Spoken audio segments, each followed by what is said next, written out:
Thank you very much, everyone. We are preparing a short material for the research-driven educator module. I appreciate everyone here, Dr. Cook, Leslie, Dr. Sala, Dr. Kundai. Let me start with the first question here. The Teacher Trainer Handbook has prepared some course material and information for our scholars who have been participating in the trainings for many years. And these materials show how to shift the focus from teaching to learning, knowing to doing, and testing to diversifying assessment, and seeking degrees to developing disciplinary and professional identities, and from changing the classroom dynamics to changing the culture around it. So in your context where you are collaborating, working together, how is any of this shift being made, and what difference is the shift making for a student and society? Maybe we can start from Kundai. Thank you, Katrina. It's my pleasure to share some of my experiences. I'm currently working at Chinese University Hong Kong, and I think this type of shifts happens in our everyday teaching and learning process. For example, this semester I taught a course related to schooling and structure in Hong Kong context, which is very abstract for the students who have different kind of educational background and also social cultural background, even though they are all in service teachers. To teach this course, I have to learn new knowledge about the Hong Kong context and also teach the students at the same time. So teaching and learning, continuously coexisted in these courses for me actually, and also for the students. And the students, as I said, has different backgrounds, but I don't know, how their different backgrounds in the Hong Kong context can, understand my teaching, which is more focused on theoretical knowledge about, structure and the schooling process. So in this my teaching journey, as I ask students to be a partner, and they shifted their identity from just the learners and also the teachers, and also other kind of social roles in the teaching process. Gave me a lot of the Hong Kong-based context experiences, which helped me to shape my teaching strategies. It gives us a consistent shift between different kind of identities. I think that's very helpful journey for both students and academics in the teaching journey. Yeah, so I agree with Daikun. I would say that what we are focusing on now is making sure that the student has ownership of their education. That is really imperative because especially in a time like right now where COVID-19 has affected us all in different ways.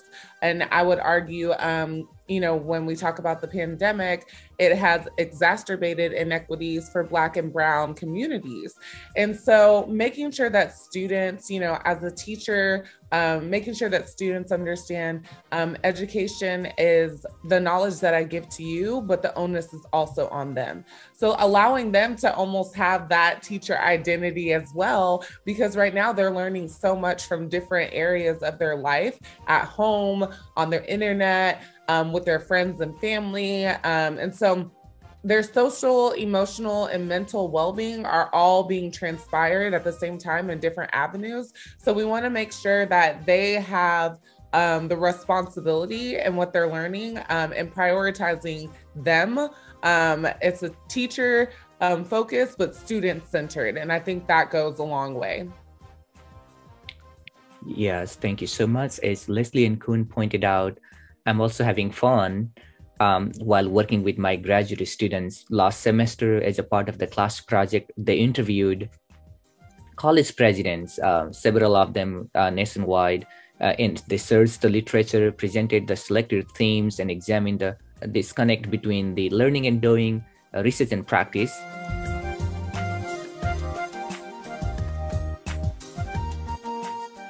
With that, let's move to our another question. What are some challenges you and other educators face when making one of these shifts, and how you are overcoming them? Let's begin with Dr. Sala. It's nice to be here and share some of my experience with you. The shift from teacher and teaching-based education to learner-based is not easy because we do not have that experience. That's not how we've been trained. I teach in a doctoral program, so the majority of my students are experienced educators. And even though they agree with the premise that the students need to be empowered to take control of their own learning, they themselves have a hard time grappling with how is that concept is practiced in the classroom. So to create that shift is you have to change the way we structure the learning environment, the way we assess the students. We also have to train our educators on the fact that the experience and the learning is different. The learning environment is different. We have to allow the teachers to explore how the shift in the roles is manifested in a learner-based approach. It's very hard when I'm practice it in my own classrooms. It's very hard for the students to understand when I say, well, what you're gonna learn in my classes, it depends on you and what you're gonna take control, and I'm empowering you to learn what you need to learn, what you deem to be worthy. It's always kind of, we've all been trained in kind of classrooms where the product or the outcome is predetermined. In a learner-based approach, that outcome depends on the students and what they're willing to learn. How do I overcome that? Is by creating a safe environment in the classroom where the students can ask questions, can ask for clarification, by providing clear directions, by being willing to answer all the questions that they have, explaining the policies, explaining the assessment, explaining the structure of the classroom. So making myself available as well all the time to them to come back to me and say, well, I'm confused about how to do this or how to I approach this, or share their classroom experiences as they try to implement some of these ideas in their own classrooms and their own schools. It will take time for us to understand and start training new generations also, like young teachers under, the pre-service teachers. They need to be also trained in this model. So when they become teachers themselves, they're gonna start implementing what we have told them to do in their undergraduate studies. Thank you. Anything else you'd like to add, Dai or Leslie? Yes, I think one of the challenges I encountered is encouraging the students to engage in the in classroom or online interactions during the teaching process. Many students may feel a little bit shy to share their experiences. So in my teaching, I try to use some kind of technological tools like Padlet or some kind of online multiple choice platforms to ask the students. They can write down what they thought, so they don't need to orally express their ideas to avoid some kind of shy, something like that. It will be a good way for students to share their thoughts, have equal opportunity. So all the students can write their thoughts simultaneously, and everyone has equal opportunities to make some contributions to the classroom. Yeah, that's my challenges and how I deal with these type of challenges.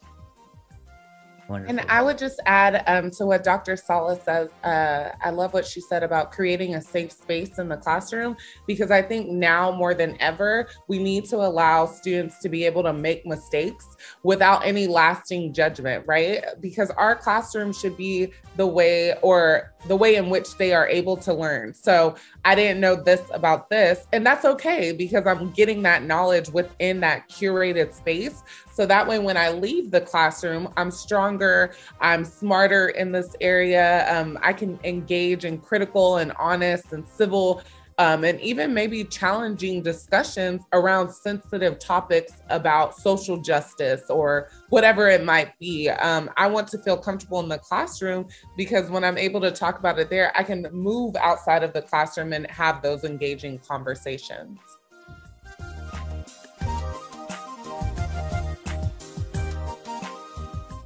Our program scholars are also reading about using research to enhance education and to leverage its social relevance and values and social justice. Dr. Cook, let me ask you this, since you have a different background. How do you integrate research into teaching? So yes, my name is Misty. I'm from the National University of Singapore. In my job, I focus primarily on teaching critical thinking and academic writing skills and academic literacies. So the way I integrate research into my teaching is that I focus on the scholarship of teaching and student learning. So that means if I identify a problem in my classroom, perhaps a teaching practice that I believe is an area that I don't do so well in, then I will refer to the literature for evidence-based effective teaching practices. Then I link that to my investigation. It would be kind of like an action research project that will allow me to adopt a pedagogy using a framework and then I would measure how in my classroom whether I am effective in teaching or not, based on the guidance, the evidence that is based in the literature.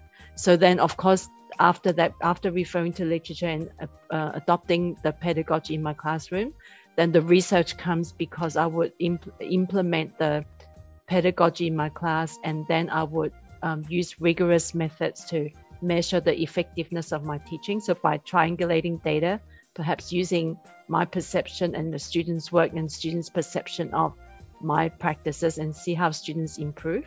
And then, of course, then I would share that information, share my research findings in conferences or through publications. Yeah, so that's how I do it. Thank you. Earlier, you were also mentioning the scholarship that you are broadening. Would you talk a little bit the project you were working with a scholar on teaching and learning in Asia?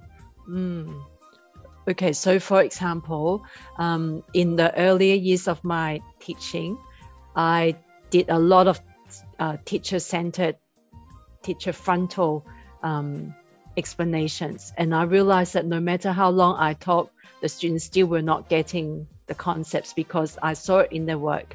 So I was quite disappointed. So I referred to the literature to see, for example, some of the teaching practices that I could adopt in my classroom. So for example, using problem-based learning, and I adopted it in my classroom, but I focused a lot on engaging students more actively in the learning process as well, so that the explanations didn't come from me. The students actually explore their learning through, for example, the peer review process. So they were actively engaged in implementing what they learned and really using other students' work, and through the students reading other people's work to reinforce their learning. So that's how I lessened the frontal teaching and engaged the students more actively in the classroom through feedback. Yeah. Thank you, Misty, on that. Any one of you want to share your any example or the cases if you have? Dr. Cook has shared earlier her thoughts. As I said, I teach in a doctoral program, so all my students are conducting research. And the way I empower them in controlling their own research is by not imposing my own ideas and my own way of doing research. I walk them through the process but I tell them that they are in control and they need to tell me what they want to do and how they want to do it so I can help them and guide them through the process. I usually tell them, don't hesitate to put your ideas and express your ideas in writing. And there is no right or wrong answers. It's my job to guide them through the process, but they should have the courage and feel empowered to explore new ideas, explore new approaches to their research and see where that research will take them. Yeah, I think integrated the research into the teaching and how does this elaborate the social impact and social justice. That's a very important topic in our kind of everyday educational practice. I think that for educators, it's important in our mind to have some thoughts how we treat the students in equally approach rather than we just pay more attention to some of group or some of students. We should create a more inclusive environment for everyone to encourage them get involved in the teaching and learning process. Thank you. Yes, as an educator, many of us who have been teaching in the global south and other part of the globes, you might have noticed that many of our teaching materials or course textbooks might not be able to address the needs and issues of diverse learners, including the refugee, international student, or student of colors, Dalit, Desi, Bidesi. I mean, the minority groups who may not belong to the mainstream of the region or a race or ethnic. And that's one of the areas as an educator we look more carefully. And while teaching, I find a privilege to adjust and modify my course content to adjust the need of these students. Each semester, I constantly update content around the new themes and issues. And later we look some of these issues in my own research agenda. Thank you, each of you sharing your perspective there.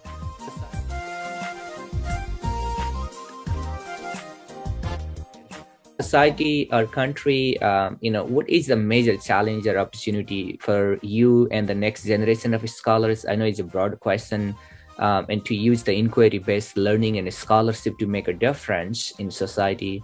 Would you like to share your experience or example of the research? Leslie? Yeah, so going back to the beginning of what we talked about, I think research and teaching intertwine. I definitely believe that you have to have one to have the other. And we see that in everything we do, right? So we do the research and then we implement that through our practices. Although some of the research that we've done, we've seen it before, we're adding to it. Our hope is to continue to mitigate that gap, right? And so even just right now, something that I have noticed is our students are very inquisitive already, right? Because they see what's going on in the real world. They're living in the real world. These are, many of the things we're researching, it's our students. They're living through these things, right? And so, I would even argue we are living through these things as well. And so I think that something that we'll make sure that we'll need to pay attention to in the upcoming years and just months is our mental health. Because oftentimes what we're doing is we're reliving the trauma that we're researching. And then even though we're trying to implement practices in class to mitigate that, you're still reliving the trauma again, or you're talking about it through scholarship, or you're talking about what's happening in politics. You're talking about the pandemic because we're still in the pandemic, right? And so I think that goes back to Dr. Sala, what she said earlier about creating that safe space and allowing students to own their education. That goes a long way because you are giving them the capability to say, okay, this right here is too traumatic for me. Maybe I can move to this section where I feel stronger and empowered in this area. And then I can come back to this and see, maybe I need to collaborate with others to see what's happening in this area of society or social justice issues and then go from there. And so I think right now what we're seeing is more opportunity than ever to actually have the autonomy to say, you know what, this issue in the world really concerns me. I want to focus on it. Dr. Sala, as my teacher, how can you help me do this? And so I think that's the beauty of what we're seeing in an unfortunate circumstance such as the pandemic, but looking at the good when the bad happens, we'll be able to see more autonomy for research and teaching implementation. I think, the challenge is how students understand themselves in teaching and learning process. We need to consider it. Many students, based on my observations, and it seems like they believe they are a customer of the university. They are buying the education and they wish the lecturers to teach the knowledge directly. They don't want to get highly involved, or in this case, I think these students may not want to explore something by themselves in depth. So this issue may not be universal, but some students can actively find the issues around their learning and everyday life, but some students maybe not that highly motivated. I think the students, their motivation to learning, their goals are highly influenced the teaching and learning strategy, regardless, which kind of a teaching approach can be adapted by the lecturers. Yeah. I would also add to what Leslie said. We also have to empower our students to know that they have the answer, or they can explore the answers to the societal problems that they are facing. Leslie pointed out that they are living these experiences, and they come to the classes and talk to us about the experiences they have. So we have to empower them and let them know that they can be the agent to bring about changes in the society, the answers to the problems that they see every day in the schools. So we have to create that learning experience that will empower them to think of ways to address it, conduct the research, and find the answers and share their answers with their communities, with the learned communities as well in conferences. But it shouldn't be just academic. They should share it with their school district, with their parents, with the students of their as well. So they need to know that they're not in education just to get a degree, but to change the society for the better. So I guess for all of us, having to swiftly move things online from face-to-face teaching to online teaching, that was a challenge, because although online education is not a niche area, but for many of the universities that really focus primarily on physical in-person teaching, it was a challenge in our university. So how to engage students online was a challenge. So it is not possible always to adopt the same thing that you do in a physical classroom to an online platform. So learning how to navigate through, for example, using breakout room in Zoom to engage students more actively in discussion was indeed a challenge for me and actually many of my colleagues as well. And then, so for how to overcome that, so again, using the literature as the guide to what are some of the practices that inform my teaching practice. For example, building a community of learners even when it's online. So that would mean really deliberately connecting with students in the class and outside the class, ensuring there's a sufficient level of teaching with a balance between social presence, so that's students' interactions in class, teacher presence, so my explanations for the students, and cognitive presence. So that's really engaging the students to really think about what they're learning. So with this, I think I have improved on my teaching practices as well. And so that, I guess, leads to the book project on online education in Asia. Wonderful. So good to hear that, Misty. Thank you. And for me, the scale of the current, the pandemics and the disasters could be the, greater opportunities to learn for both the students and scholars. The issues, including the pandemics and the war in Ukraine, the scale and impact of these events have asked scholars to rethink global threats to humanity and to rethink the urgency for collaboration and networking for both the students and teachers. There are many research and teaching topics around us. Society and the social values are dramatically changing. Mass migration and global refugees are increasing. Global warmings and other environmental issues are also increasing. In one of our recent books, we're looking the impact of pandemics in teaching and learning with the cases from several countries. And now with these things, every day, we are more geared to look into the current issues happening in our societies.